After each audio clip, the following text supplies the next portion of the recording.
Olá, que bom ter vocês conosco. Nós somos o Maiado.geek, curadoria de notícias por Gordo Geek. Hoje é 01 de junho de 2025 e o tema de hoje é daqueles que mexem com a geopolítica, com a tecnologia, enfim, com o futuro, né? A gente vai mergulhar a fundo em como as sanções, aquelas restrições que os Estados Unidos impuseram à China ao longo dos anos, sabe? Aquelas que, na teoria, eram para frear o avanço chinês. Bom, como elas parecem ter tido um efeito um pouco inesperado, ou talvez muito esperado por Pequim, parece que em vez de conter, acabaram funcionando como um catalisador, né? Impulsionando uma corrida chinesa pela autossuficiência tecnológica. É um cenário super dinâmico, a gente vê notícias quase todo dia, tensões comerciais que não acabam, a questão das tarifas, lembra daquelas da era Trump? Pois é, ainda rendem discussões, teve até decisão recente em corte de apelação. E tem mais. Restrições para vistos de estudantes chineses em áreas consideradas críticas, controles de exportação de tecnologia, principalmente semicondutores, a coisa tá pegando fogo. Mas e aí? Como a China reagiu a tudo isso? Ficou só assistindo? Parece que não, né?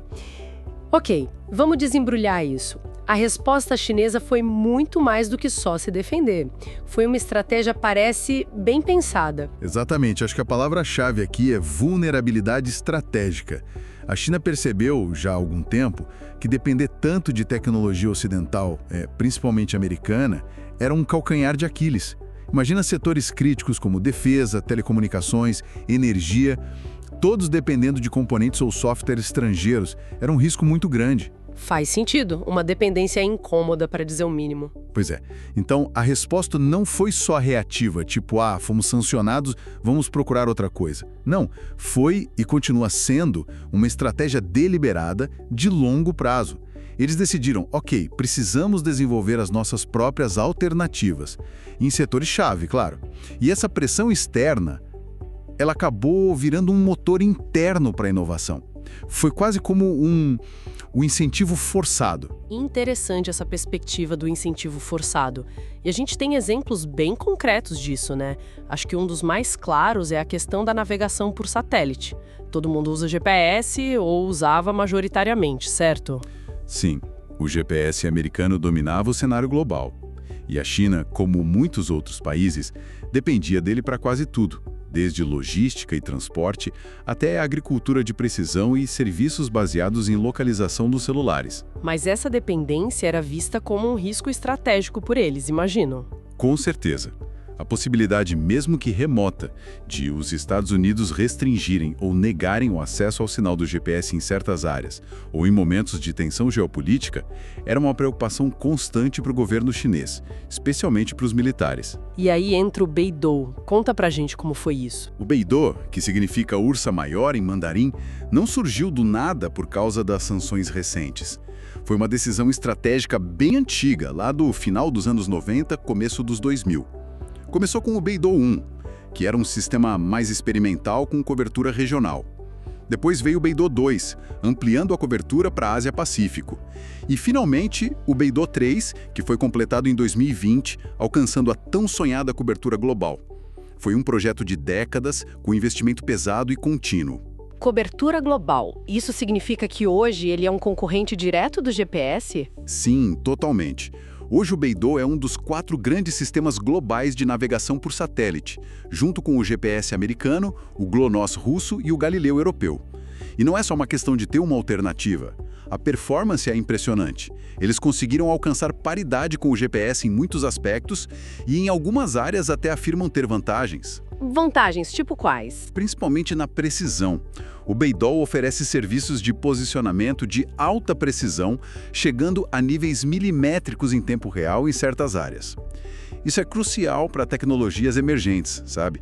Carros autônomos, drones, agricultura inteligente. Uau, precisão milimétrica. Isso muda o jogo. Muda completamente. E o impacto econômico já é gigantesco.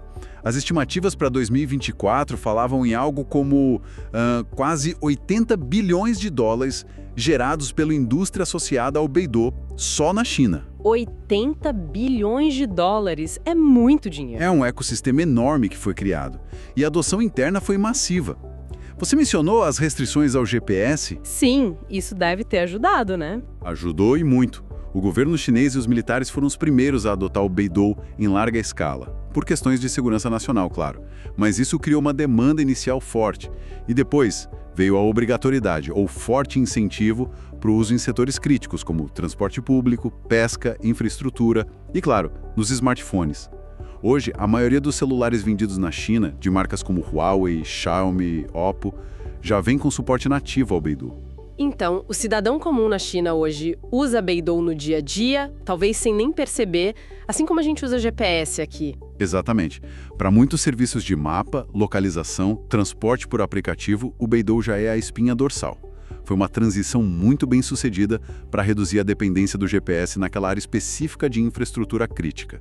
Fascinante. E essa busca por autonomia, por criar alternativas próprias, ela se estendeu para outras áreas, além da navegação, certo? Como fica a questão do software, por exemplo? Sistemas operacionais. A gente depende tanto de Windows, Android, iOS. Sim, essa é outra frente de batalha tecnológica importantíssima.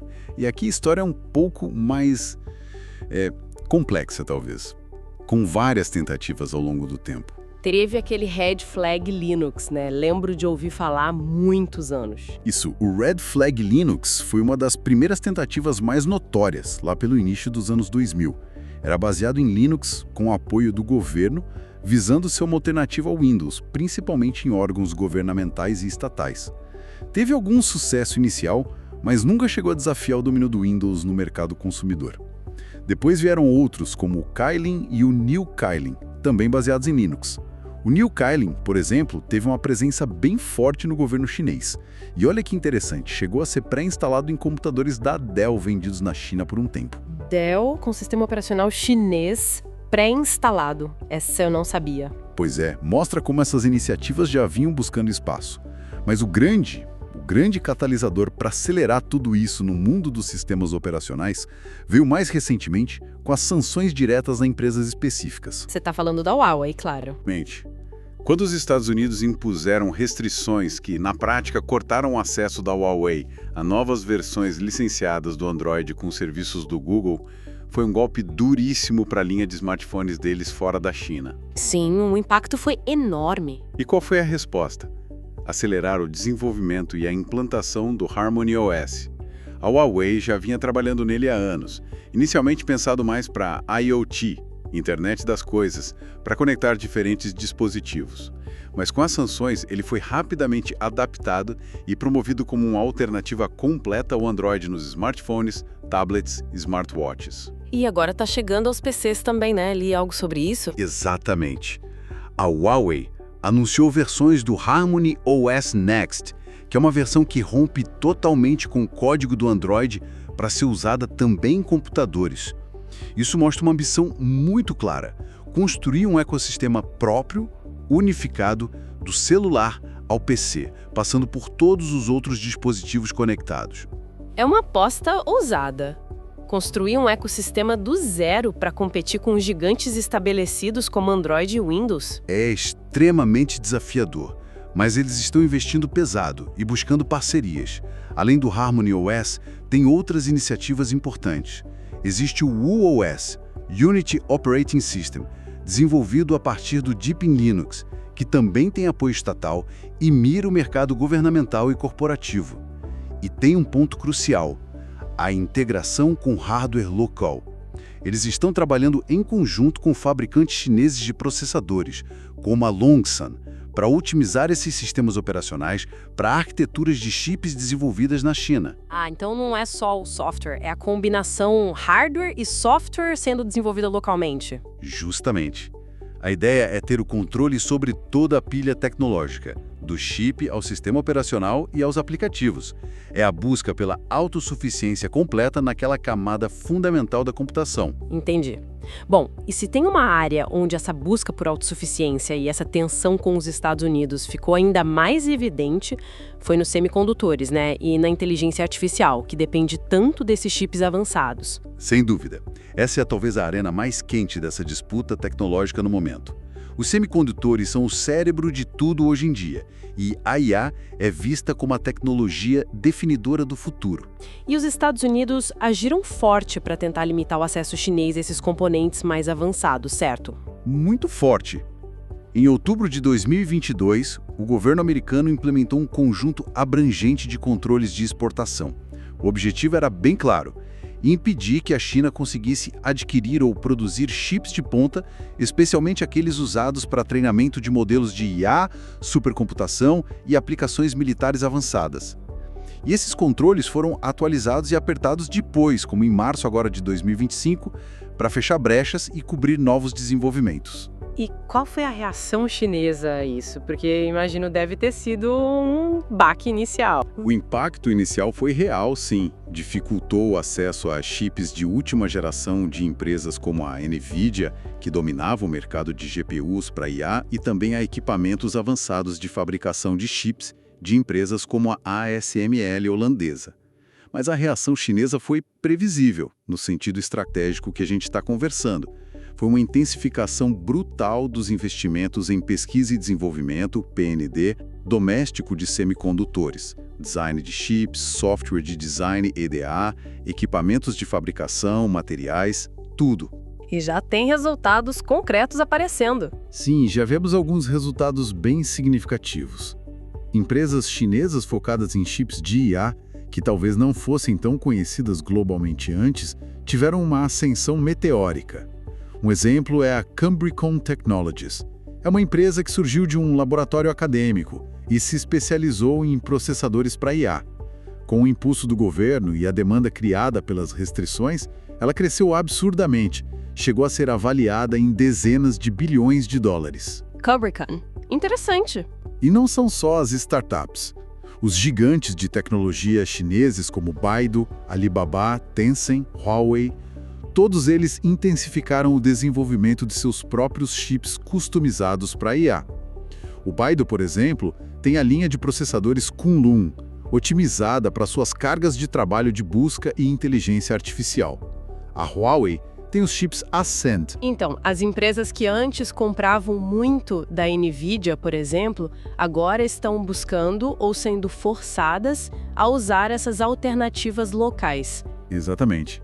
As sanções criaram uma situação onde depender exclusivamente da NVIDIA ou de outras empresas ocidentais se tornou muito arriscado ou simplesmente impossível para certos tipos de chips. Isso forçou uma aceleração da transição para soluções domésticas. É um processo que leva tempo, claro. Desenvolver e fabricar chips de ponta é extremamente complexo e caro.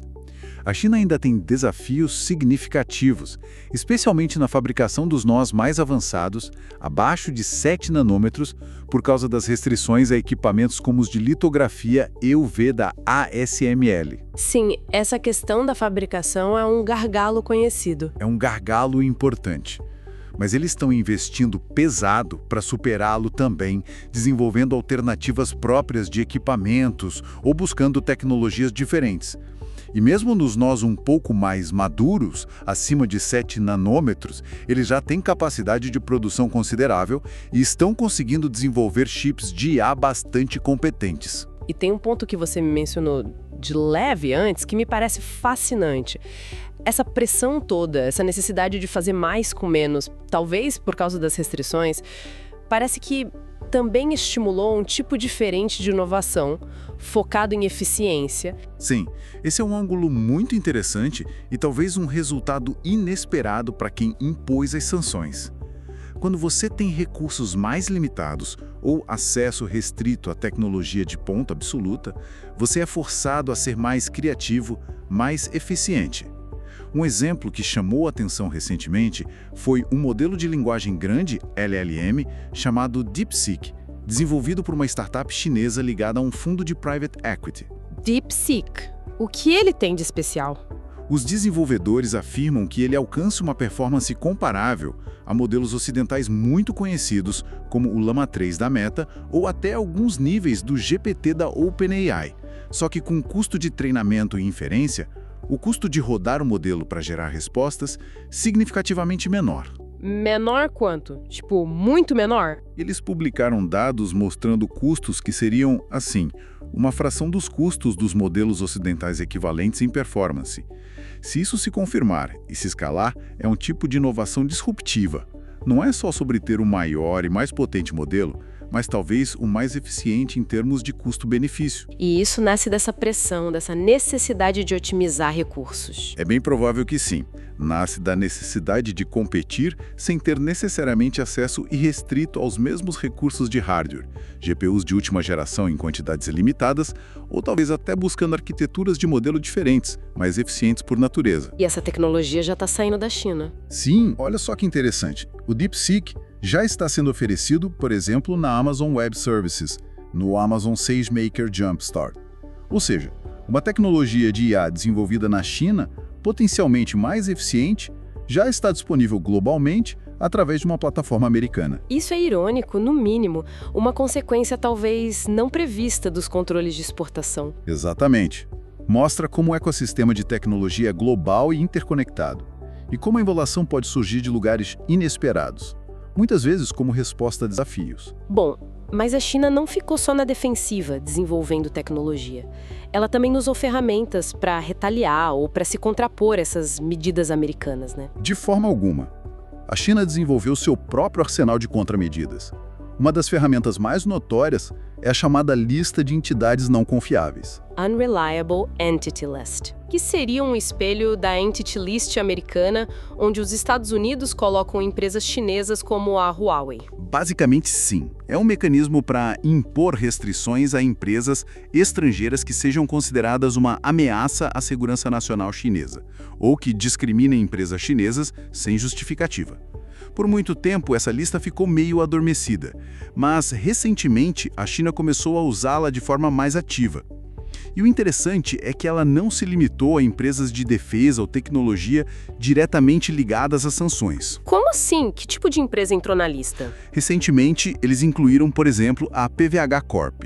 PVH. Quem é? É a dona de marcas de roupa muito conhecidas como Tommy Hilfiger e Calvin Klein. Roupas? O que isso tem a ver com segurança nacional? A justificativa oficial geralmente é vaga, falando em proteger a soberania, a segurança e interesses de desenvolvimento da China. Mas a inclusão de uma empresa de vestuário sinaliza que a China pode usar essa ferramenta de forma mais ampla, talvez como retaliação econômica ou política em setores inesperados. Outra empresa incluída recentemente foi a Illumina, uma gigante americana de biotecnologia, líder em sequenciamento genético. Aí já entra numa área mais sensível de tecnologia e dados. Entendi. Então a lista de entidades não confiáveis virou uma ferramenta mais ativa de pressão. E além disso, a China tem usado suas leis antitrust e de concorrência de forma mais assertiva contra empresas estrangeiras. Vimos investigações sendo abertas ou intensificadas contra gigantes de tecnologia ocidentais. Há relatos de investigações sobre o Google pelo Android, sobre a Nvidia pela sua posição dominante em GPUs e até sobre a Apple. São processos que podem resultar em multas pesadas, exigências de mudanças nas práticas de negócio ou até restrições de operação. ou seja, a China está usando as ferramentas regulatórias que tem à disposição para equilibrar o jogo, digamos assim. Exato, para mostrar que as ações americanas podem ter consequências e que ela também pode criar dificuldades para as empresas ocidentais que dependem do enorme mercado chinês. É parte do jogo geopolítico e geoeconômico. Certo. Então, se a gente junta todas essas peças, o Beidou substituindo o GPS, os sistemas operacionais próprios como o HarmonyOS ganhando tração, o investimento massivo em chips de IA para contornar as sanções, a busca por eficiência como no DeepSeek e as contramedidas como a lista de entidades, qual é o quadro geral que se forma? O que tudo isso significa no fim das contas? Olha, o quadro geral é fascinante e complexo. O que fica muito claro é que as sanções e restrições, embora talvez tenham causado dificuldades de curto prazo e certamente tenham mudado a dinâmica do mercado em alguns setores, elas não conseguiram, e talvez nunca conseguiriam, sozinhas, frear o avanço tecnológico chinês de forma definitiva. Pelo contrário, Elas agiram como um catalisador, como a gente falou no início. a busca pela autossuficiência tecnológica ou pelo menos por uma autonomia estratégica muito maior. Essa busca deixou de ser só um plano no papel. um desejo de longo prazo. Ela se tornou uma prioridade nacional urgente, com recursos massivos sendo direcionados para isso. A China foi forçada a acelerar a construção de um ecossistema tecnológico paralelo, mais resiliente a pressões externas. Um ecossistema paralelo. Isso é forte. É forte, mas descreve bem o que parece estar acontecendo. A China está construindo suas próprias plataformas, seus próprios padrões, seus próprios campeões nacionais em áreas críticas de tecnologia. E é importante conectar isso ao quadro maior. Para a China, o avanço tecnológico não é só uma questão de mercado ou de competitividade econômica. É visto como um pilar fundamental para o seu desenvolvimento geral, para alcançar o status de potência global e para garantir sua segurança nacional. Lembremos do crescimento econômico impressionante da China nas últimas décadas, tirando centenas de milhões da pobreza. A liderança chinesa vê a tecnologia, especialmente tecnologias de ponta, como IA, 5G e agora 6G, biotecnologia, como essencial para manter esse crescimento e para projetar poder e influência no cenário mundial. Então, essa corrida pela autossuficiência tecnológica está totalmente ligada à ambição maior da China no cenário global. Sem dúvida. É parte central da estratégia deles para o século XXI. E as sanções americanas, paradoxalmente, podem ter acabado por fortalecer essa determinação e acelerar o processo. E se a gente tem essa aceleração na construção de um ecossistema paralelo na China, e o ecossistema ocidental continua se desenvolvendo, para onde isso nos leva? A gente caminha para uma divisão no mundo da tecnologia? Essa é a grande questão que muitos analistas estão debatendo agora. A possibilidade real do que alguns chamam de bifurcação tecnológica ou splinternet. Ou seja, a emergência de dois grandes polos tecnológicos globais, com padrões diferentes, cadeias de suprimentos parcialmente separadas e talvez até com fluxos de dados e de inovação menos integrados entre eles. Um polo liderado pelos Estados Unidos e seus aliados e outro centrado na China. Uma espécie de guerra fria tecnológica. O termo é usado, embora as comparações históricas sempre tenham limites. Mas a dinâmica de competição intensa, de construção de esferas de influência tecnológica e de desconfiança mútua lembra alguns aspectos da Guerra Fria. As implicações disso seriam enormes, né? Para padrões globais de tecnologia. Imagina ter padrões diferentes para 6G, para IA, para a internet das coisas, para as cadeias de suprimentos, empresas tendo que escolher ou duplicar operações, para custos de inovação, menos colaboração global e, claro, para a geopolítica. Afetaria todo mundo, de empresas a consumidores. Com certeza. Poderia significar menos interoperabilidade entre tecnologias, talvez custos maiores para produtos e serviços e um ambiente mais fragmentado para pesquisa e desenvolvimento científico. A ciência sempre se beneficiou muito da colaboração global. É um cenário preocupante, de certa forma. É um cenário com desafios significativos, sim, mas também a realidade geopolítica que parece estar se desenhando. Essa competição tecnológica entre EUA e China é provavelmente uma das principais forças que vão moldar o século XXI. Então, para a gente fechar nossa conversa de hoje, fica essa provocação no ar, né? Pensando nessa dinâmica toda que a gente discutiu, a pressão externa, que acaba gerando inovação interna e acelerando a busca por autonomia. Qual será o real futuro dessa competição tecnológica global? A gente está mesmo caminhando para esses mundos tecnológicos separados, quase como placas tectônicas se afastando? E se sim, quais vão ser as consequências disso no nosso dia a dia? Para as empresas que precisam navegar nesse cenário, para os consumidores que usam a tecnologia e até mesmo para o avanço da ciência como um todo, que sempre se beneficiou da troca de ideias além das fronteiras. Fica aí a reflexão. Gostou da nossa análise? Foi fundo, né? Se sim, deixe seus comentários, conta pra gente o que você achou, curta o nosso conteúdo e compartilhe essa exploração com mais gente. A gente agradece muito a sua companhia nesta análise aprofundada de hoje. Até a próxima!